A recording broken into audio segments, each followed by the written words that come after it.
Hey everyone, it's Mark, and I'm back today with a buying guide for all of PMDG's 737 series. I'm going to give you some tips on how to decide which one is the best for you.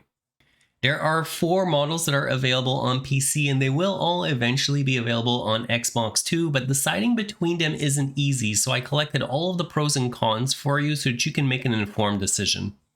In the coming weeks, I'm also going to be publishing a beginner series on learning the 737 with very short flights that can get you up and flying without being bogged down into too many details right off the bat. But before we can do any of that, we need to decide which one we're going to buy and do a little bit of setup as well. So let's start looking at all that now. Each version of the 737 is completely independent of the other, so you don't have to buy the smaller one to get the bigger one. But on the other hand, you also won't get a discount for buying a second one after you've purchased your first one. If you're on a budget or you're not sure if flying airliners or 737s is going to be your thing, the best option is to go with the 600, which comes in at only 34 USD. The 600 is by far the least popular in the real world because it's the smallest, which means it carries less people for a similar operating cost to the bigger 700. That makes the plane much lighter though, and that translates into being able to get it into and out of runways that are about 300 feet shorter than the 700 or the 800 series. So if you're planning on sticking to shorter regional routes that fly into much smaller runways, this is going to be the perfect choice.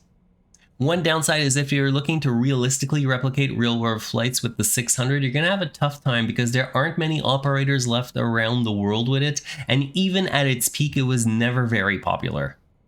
You can still fly most 737 routes with the 600, it's just that in the real world they would be done with either a 700 or 800 series, so this might not be a really big factor if you're not too worried about being completely accurate to the real world.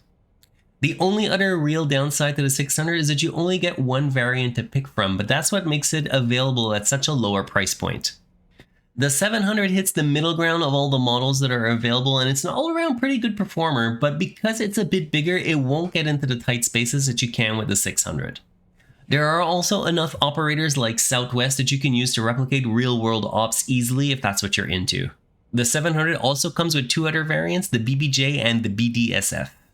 The BBJ is a business jet version of the 737, which has a much larger range than the other 700 variants, so if you want to do longer cross-continent flights, it could be a pretty good choice.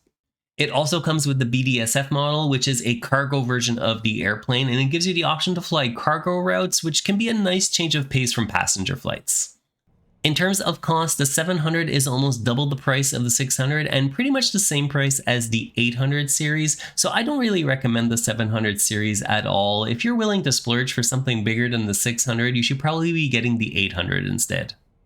The 800 is the most popular next-gen 737 in the real world, and it's the one that most people have been waiting for because of that reason. On top of that, PMDG have done a really nice job of modeling all the little handling differences between the 800 and the smaller versions of the 737.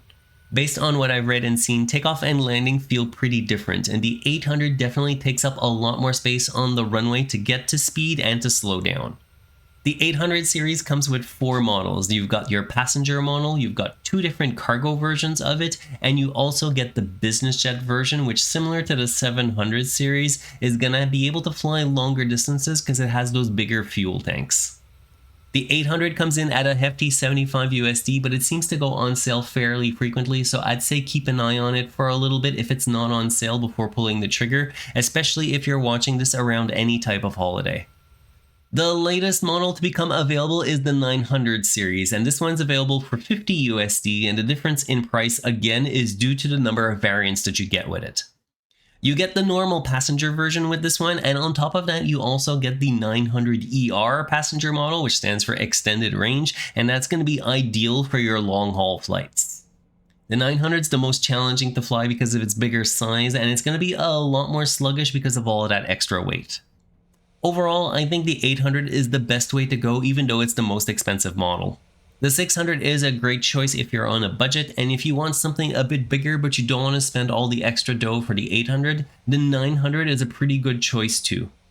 On the off chance that you're thinking of picking up two models, I'd probably go with the 600 and the 900, since combined they'll only be just a little bit more expensive than the 800, and it's going to give you the most options for flight types, because with the 600 you'll be able to do those short hops into those very short runways, and with the 900 you'll be able to do a lot longer flights as well, because you get the extended range version.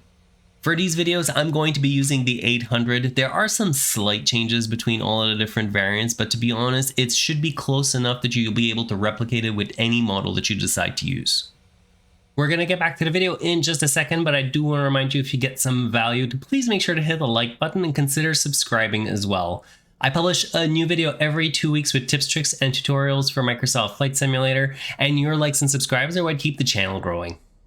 If you're on PC, you can buy the 737 on PMDG's website directly, and although they're all eventually going to be available on the marketplace, you're really better to buy it directly from them so that you get their updater tool and the livery manager, and like that you won't be tied down to the marketplace. If you're looking to buy on Xbox as the different models become available, you're going to have no choice but to go through the marketplace, but hopefully with some of the changes that are being done there, you'll be able to get updates a lot quicker moving forward.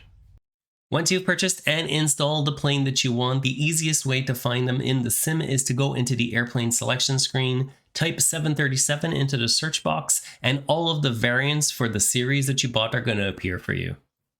By default, you only get the PMDG house livery, but you can get more with their updater tool on PC. And even though all the liveries are also going to be available in the marketplace at some point in one way or another, they're really going to be there mostly for Xbox users, because you'll be able to get everything already for free with the updater tool. One thing to be aware of: the first time you load up the airplane, and every single time that you update the airplane as well, it's going to take a lot longer to load into the cockpit, and that's because in the background it's actually compiling all of the source code for your airplane. Once it does load in, the first thing that I actually like to do with every airplane before I start learning it is to set up my cameras properly. Especially for airliners, this is really important because the cockpit's so much bigger and there are buttons and knobs and switches all over the place which you need to be able to reach very quickly. So setting up your cameras in a way that's going to enable that is going to go a long way to make you more productive and enjoy the airplane a lot more. You can save up to 10 custom cameras in Flight Sim, but by default they're hard to reach because it's the control key plus a number button at the top of your keyboard. So what I actually like to do is to remap all of those keys that are assigned to them in the control bindings to use the numpad keys from 0 to 9 instead. Like that, all of the camera views that I might need when I'm flying the airplane are always just going to be a single button press away. On top of that, what you can do is remap the Save Custom Camera buttons to be Shift plus a numpad key for that same camera view, and like that it'll just have a really convenient way to move your camera around however you want it, wherever you want it, save the custom view, and then come back to it very quickly whenever you need it.